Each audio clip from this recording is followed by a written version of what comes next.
Do you, Mark, take this woman to be your lawfully wedded wife? The priest's voice echoed through the grand church, but Mark barely heard it over the whispers. What the hell is he doing? He could have married any woman he wanted. This has to be a joke, right? Rows of guests sat in stunned silence, their disbelief painted across their faces. Mark was the kind of man women threw themselves at, tall, broad-shouldered, with piercing blue eyes that seemed to look straight into your soul. Yet, standing beside him in an elegant white gown was Lisa, a woman who had been called ugly her entire life. Her features were unconventional: a slightly crooked nose, uneven teeth, and deep-set eyes that made her look perpetually tired. She wasn't what society deemed beautiful. But Mark stood there, holding her hands as if she were the most precious thing in the world. "I do," he said firmly, looking straight into Lisa's eyes. A murmur rippled through the church. Some gasped. Others chuckled under their breath. Even Mark's own mother clenched her jaw so tightly that the veins at her neck bulged. Lisa, despite the tension in the air, remained composed. She had grown used to judgment.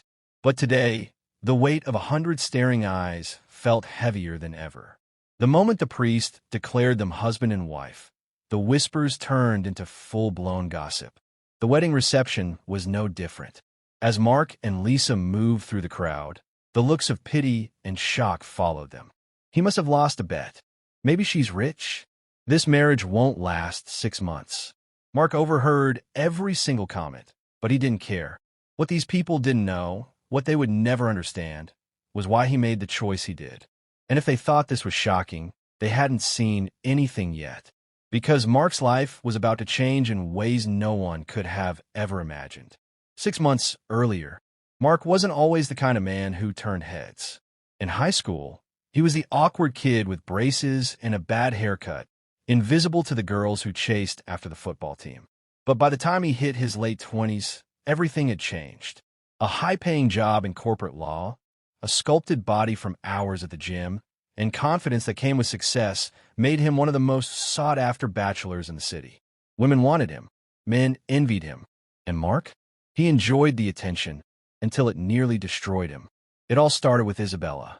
She was the kind of woman who could make a room go silent just by walking in. Long legs, perfectly curled blonde hair, and a face that looked like it belonged on a magazine cover. From the moment she set her eyes on Mark, he was hooked. For the first few months, it was a dream.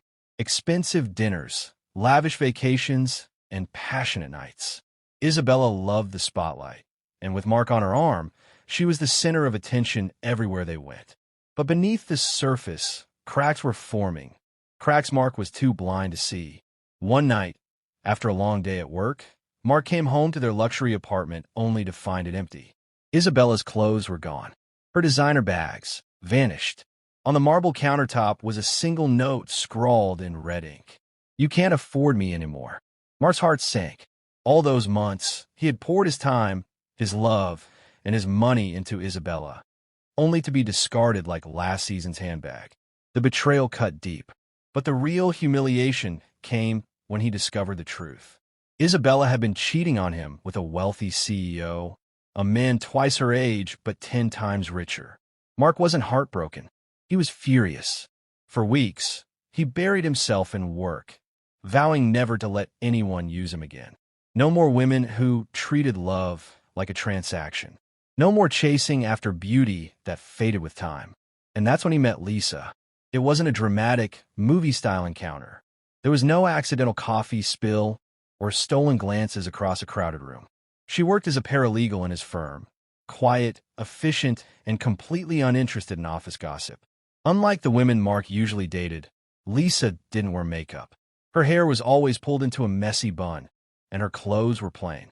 But there was something about her, a warmth, a kindness, that caught his attention. One evening, Mark stayed late to finish a case, only to find Lisa still at her desk.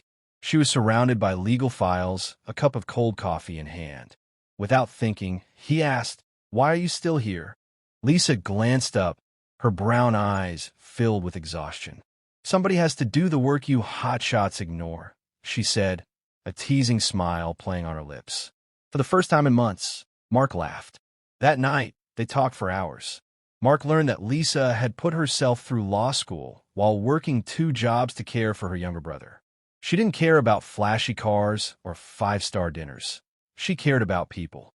Over time, their late-night talks turned into coffee dates. Coffee dates turned into weekends together. And without realizing it, Mark found himself falling. Not for the way she looked, but for the way she made him feel. Safe, seen, loved. But not everyone was thrilled about their growing relationship. At work, whispers spread like wildfire. Colleagues snickered behind Mark's back, calling Lisa the charity case. His best friend, Jason, pulled him aside one day and said, "Mark, come on. You could have anyone. Why her?" Mark's answer was simple. Because when the beauty fades and the crowd disappears, she's the one who will still be here. He meant it. Every word. But what Mark didn't know, what no one could have predicted, was that marrying Lisa would soon force him to confront a truth that would shake his entire world. And once that truth came out, there would be no turning back. Mark always thought love could conquer anything, until the world decided to test just how much he could take. At first, things were perfect. After months of late-night talks, stolen kisses, and quiet weekends, Mark knew Lisa was the woman he wanted to spend the rest of his life with. So, one evening, under a sky full of stars, he proposed in the most unassuming place, her tiny apartment. No fancy restaurant, no audience, just them. Lisa's hands trembled when he slipped the ring onto her finger. It wasn't a massive diamond, just a simple band with a stone that sparkled softly in the light. Tears filled her eyes as she whispered, "Are you sure, Mark? People will talk. You know that, right?" He cupped her face in his hands and said, "Let them talk. I'm not marrying them. I'm marrying you." But Mark underestimated how cruel the world could be. The backlash started subtly. It wasn't just the raised eyebrows or the whispers. Those were easy to ignore. The real pain came when the people closest to him turned against him. His mother was the first. When Mark brought Lisa home for dinner, the temperature in the room dropped. His mother, a woman who prided herself on appearances, barely looked at Lisa. She picked apart everything: her dress, her hair, even the way she held her fork. After dinner, she pulled Mark aside and hissed, "You're making a mistake. Marry someone who matches you, not some nobody." Mark clenched his fists. "Lisa isn't a nobody, Mom. She's the best person I know." His mother's voice turned cold. "Marry her, and you'll regret it. One day, you'll wake up and realize you could have had someone better." Those words haunted him, but not for the reason his mother intended. The next blow came from Jason, his best friend since college. They had always been like brothers, but that bond shattered the day Mark announced his engagement. "You've lost it, man," Jason scoffed over drinks one night. "You could have anyone. Why are you settling?" Mark's jaw tightened. Because love isn't about who looks good on your arm. It's about who's still holding your hand when everything falls apart. Jason laughed bitterly. "Good luck with that. When you're stuck with her in 10 years, don't say I didn't warn you." The final betrayal came from his workplace, the one place where Mark thought his personal life wouldn't matter. 2 weeks after the engagement, whispers turned into full-blown gossip. Every hallway conversation seemed to pause when he walked by. Colleagues who used to respect him began questioning his judgment. And then came the promotion, or rather, the promotion he didn't get. Mark had been a shoo-in for partner. He had the credentials, the work ethic, and the senior partner's approval. But when the announcement came, his name wasn't on the list. At first, he thought it was a mistake, until he overheard 2 senior partners talking in the break room. Can you imagine the client's reaction if they knew he married her? One sneered. "Not exactly the image we want representing the firm," the other agreed. Mark felt the blood drain from his face. Years of dedication, countless late nights, erased because the woman he loved didn't meet their shallow standards. But while the world turned its back on him, Lisa never did. When he came home that night, angry, humiliated, she was there, waiting with open arms. "We'll get through this," she whispered against his chest. "I'm not going anywhere." And that's when Mark realized something that changed everything. When everyone else abandoned him, Lisa stayed. But what neither of them knew was that the worst was yet to come. Because someone they trusted, was about to launch an attack that would push their marriage to the edge. And this time, love alone might not be enough to survive it. For a while, Mark thought they had weathered the worst of it. Despite losing his promotion and the constant whispers, he refused to let the world's judgment poison what he had with Lisa. They built a quiet, happy life together. Morning coffees, late-night talks, and the kind of love that felt unshakable. But storms don't always come with thunder. Sometimes they arrive quietly, through the people you trust the most. And Mark never saw this betrayal coming.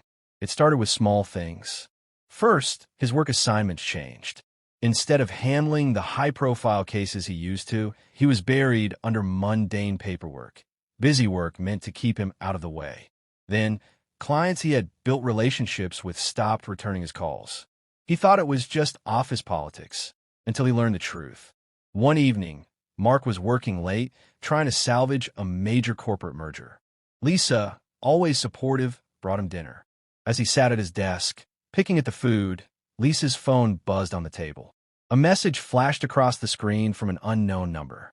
"You think you've won, but he deserves better. He'll see that soon enough." Mark froze. "Who's that?" Lisa's face paled as she grabbed her phone. "No one. Just a prank." But Mark wasn't convinced. "Lisa, tell me the truth. What's going on?" Tears brimmed in her eyes. "I didn't want to worry you," she whispered. "But someone's been sending me these messages. For weeks now. Telling me I'm not good enough for you. That I'm ruining your career." Mark's stomach twisted. "Why didn't you tell me?" "I didn't want to be a burden," she said softly. "You already lost so much because of me." Mark pulled her into his arms. "I lost nothing. I chose you, and I'd do it again." But deep down, his anger burned. Who was doing this? And how far would they go to destroy his marriage? The answer came sooner than he expected. A week later, Mark was called into a surprise meeting with the senior partners. When he entered the boardroom, tension hung thick in the air. His boss, Mr. Reynolds, folded his hands and gave Mark a cold, practiced smile. "Mark," he began, "there have been concerns about your ability to maintain professional boundaries." Mark frowned. "I don't understand. What boundaries?" Reynolds slid a folder across the table. "It seems your wife has been interfering with company matters. We've received evidence." Mark's blood ran cold as he opened the folder. Inside were copies of emails, private emails between Mark and Lisa, discussing confidential cases. Cases Lisa should never have had access to. "This is insane," Mark snapped. "Lisa would never." "Do you deny sharing privileged information with your wife?" Reynolds' voice sharpened. Mark clenched his fists. "Of course I do. I never gave her access. Someone's setting us up." But the partners weren't listening. "Effective immediately, you're suspended pending further investigation," Reynolds said, his tone final.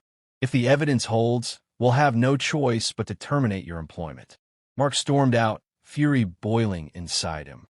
Someone wanted to destroy everything: his career, his reputation, and his marriage. And he was going to find out who.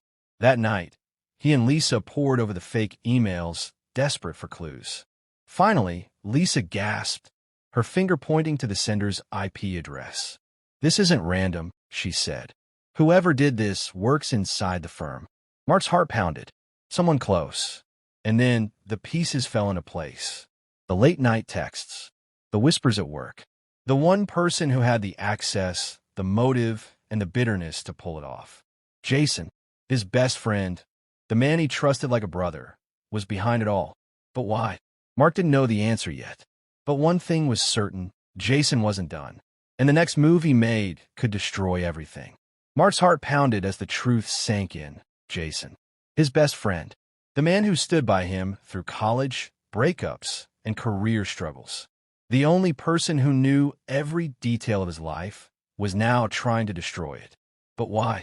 Lisa sat beside him, her hands trembling as she stared at the fake emails. "Mark, are you sure it's him?"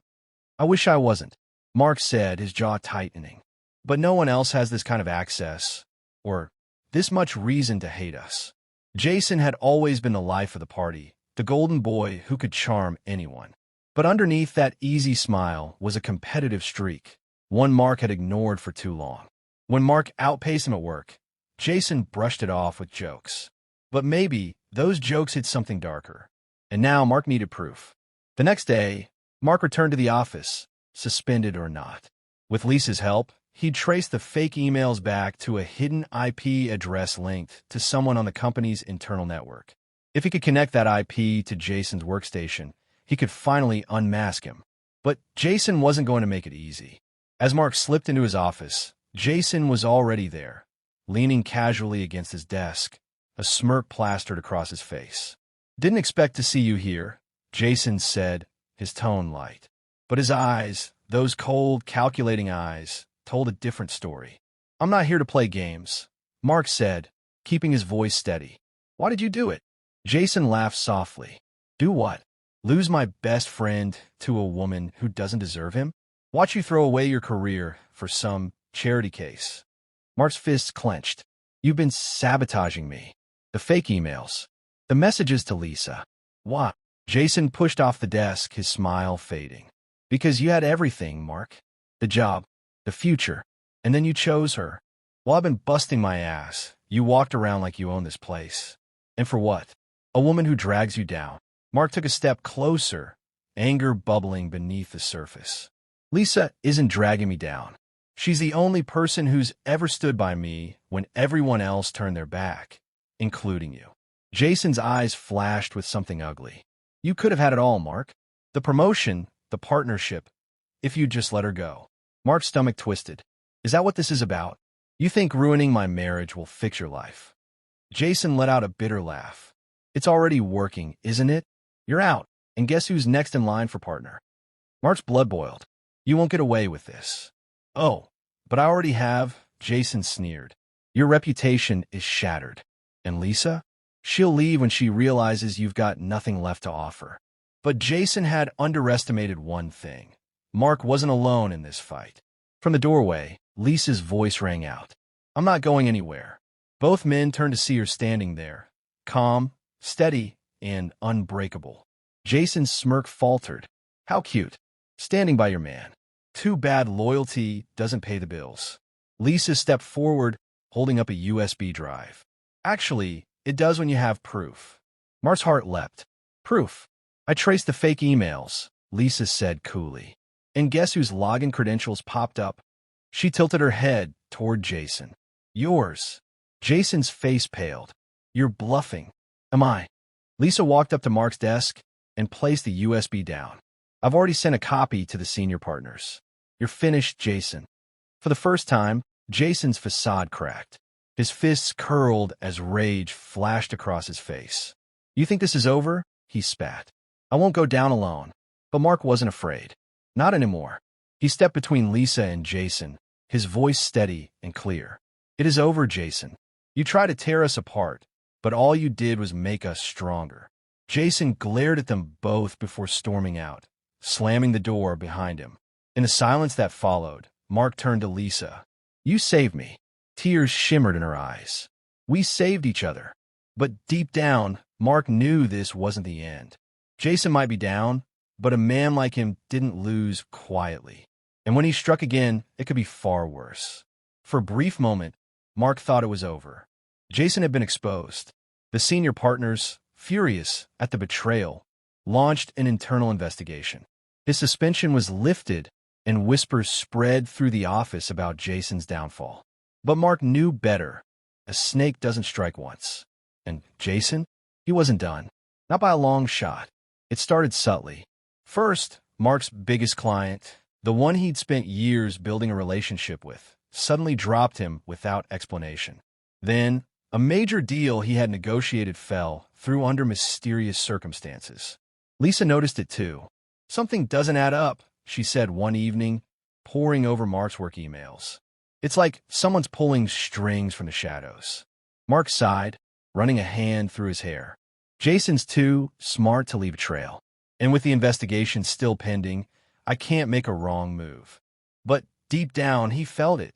Jason wasn't finished ruining his life. And soon, things got worse. One morning, Mark arrived at work to find his office door slightly ajar. His gut twisted. He always locked it. Always. Pushing the door open, he froze. His desk had been ransacked, papers scattered, drawers pried open. But the worst was the framed photo of him and Lisa from their wedding day, smashed on the floor. A note lay beneath the broken glass. For words, scrawled in thick black ink. You should have walked away. Mark's blood ran cold. Jason wasn't just playing office games anymore. This was personal. He stormed into the senior partner's office. I want him gone, Mark demanded, slamming the note onto Reynolds' desk. He's crossing a line. If you don't fire him. Careful, Reynolds warned, folding his hands. You're barely off suspension yourself. And without clear evidence, we can't make a move. Mark's fists clenched. So I'm supposed to wait until he burns everything to the ground.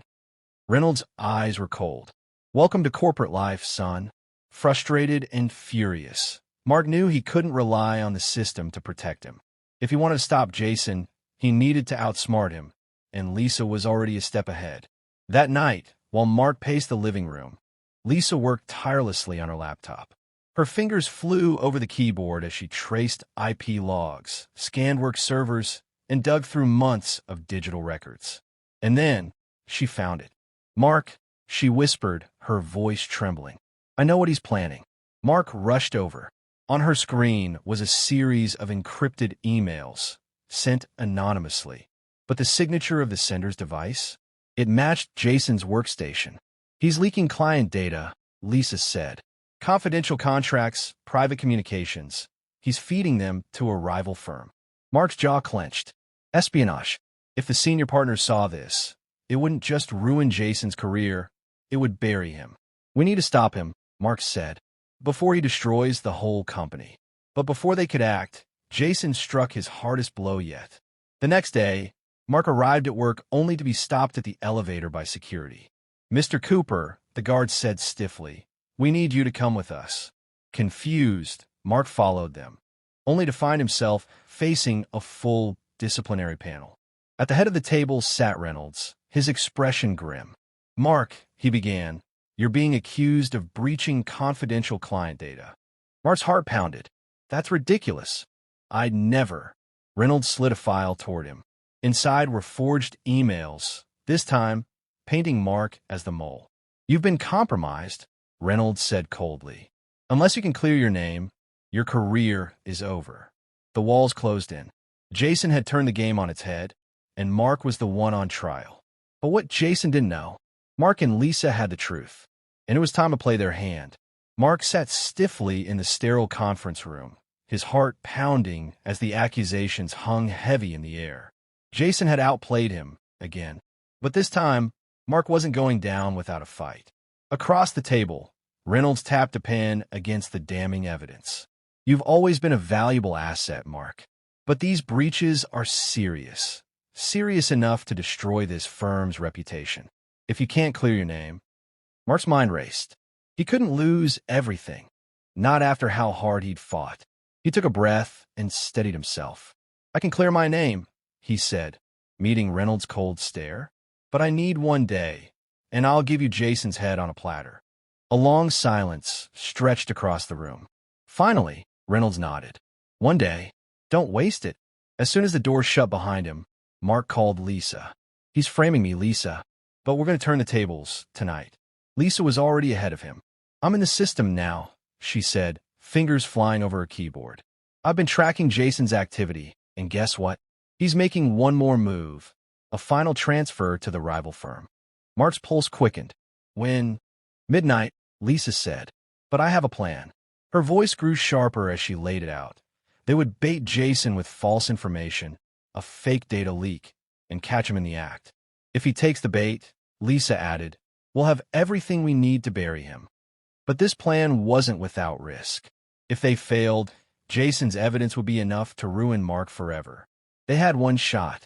That night, Mark returned to the office, heart thudding as he slipped into his darkened workspace. Lisa had crafted a convincing set of fabricated, sensitive files, documents juicy enough to tempt Jason into making his move. All set, Lisa whispered through the phone. The files are on the server. Now we wait. For hours, nothing happened. Midnight ticked closer. Mark's muscles tensed with each passing second. What if Jason didn't take the bait? What if they were too late? And then, the alert pinged. He's in, Lisa hissed. He's accessing the fake files from his workstation. Mark's breath caught. Record everything. On her end, Lisa activated a digital tracker, mapping every click and transfer Jason made. The evidence would be undeniable. Suddenly, footsteps echoed down the hall. Mark froze as Jason strolled into view. Whistling softly, his usual cocky smirk plastered across his face. "Burning the midnight oil, Mark," Jason drawled, leaning against the doorframe. Mark forced a calm smile. "Just cleaning up your mess." Jason chuckled. "You really thought you could beat me? I'm always a step ahead." His voice dripped with venom. "Tomorrow, you're done. And Lisa? She'll leave when you're nothing but a washed-up failure." Mark's fists clenched, but he didn't bite. Not this time. Instead, he leaned back in his chair, meeting Jason's gaze with a quiet confidence. "Funny," he said, "because you're the one who just got played." Jason's smirk faltered. "What?" Mark's phone buzzed. Lisa's voice came through, calm, triumphant. "We have everything. The logs, the transfers, even a recording of his access tonight." Mark stood slowly. "I'm taking that evidence to Reynolds first thing in the morning. You're finished." For the first time, Jason's mask cracked. Panic flickered in his eyes. "You think one little file will stop me?" he snapped. "I've come too far for you to ruin this." Mark tilted his head. "You ruined yourself." Jason's fists curled at his sides, but he knew he was trapped. With no way out, his empire of lies was collapsing around him. "You'll regret this." Jason spat before storming out. The door slammed behind him, but Mark didn't flinch. Because for the first time in weeks, he wasn't afraid anymore. And by tomorrow, Jason's reign would be over. The morning sun crept through the glass walls of the firm's towering office, but for Mark, today wasn't just another workday. It was Judgment Day, and Jason's empire was about to come crashing down. Lisa stood by his side in the elevator, a flash drive clutched tightly in her hand. It held everything: the digital logs, the fake data transfer, and the indisputable proof that Jason was the real corporate mole. "You ready for this?" she asked softly, her hand brushing against his. Mark nodded. "I've never been more ready." As the elevator doors slid open, the senior partners were already assembled in the conference room. Tension hummed in the air. Jason sat the far end, calm and composed, but the slight twitch of his jaw betrayed him. Reynolds' cold gaze settled on Mark. "I hope you have something substantial, because if not, your career is over." Without a word, Mark stepped forward and placed the flash drive on the table. "This contains everything," he said, his voice steady. "It proves that Jason has been leaking confidential information to our competitors, and last night we caught him in the act." The partners exchanged uneasy glances. Reynolds plugged the drive into a laptop and opened the files. As the evidence unfolded, log after log, timestamp after timestamp, the room fell deathly silent. And then Lisa played the final recording, Jason's unmistakable access at midnight. "Clear as day," she said. He thought no one was watching. Jason's mask of confidence shattered. His face drained of color as Reynolds' expression turned to ice. "This is ridiculous," Jason stammered. "He's framing me. Mark's had it out for me since." "Enough." Reynolds' voice cut through the air like a knife. He turned to the other partners. "You've seen the evidence. Do we have a consensus?" One by one, the partners nodded. "Jason, as of this moment, you're terminated," Reynolds declared. "Your access is revoked, and we'll be notifying legal about the criminal investigation." Jason's mouth opened and closed, but no words came out. His carefully crafted world gone. Security arrived within minutes. Mark watched in silence as they escorted his former rival out of the building, the weight on his shoulders finally lifting. When the door shut behind him, Reynolds turned back to Mark. "You took a risk bringing us this," he said, his tone softer but still sharp. "And you saved this firm. Consider your suspension lifted, effective immediately." Mark exhaled, relief flooding through him. "Thank you, sir." As the meeting adjourned, Lisa slipped her hand into his. "You did it," she whispered. "They did it. Together." But Jason's downfall wasn't just a victory, it was a reminder. In the ruthless world of corporate ambition, the people who stand by your side when everything falls apart, they're the only ones who matter. And Mark knew one thing for sure. He had no regrets marrying an ugly woman. Because while others underestimated her, Lisa had been his greatest strength, the reason he won. As they left the office hand in hand, Mark glanced at her with a smile. "I couldn't have done it without you." Lisa grinned. "I know." And with Jason gone, their future had never looked brighter.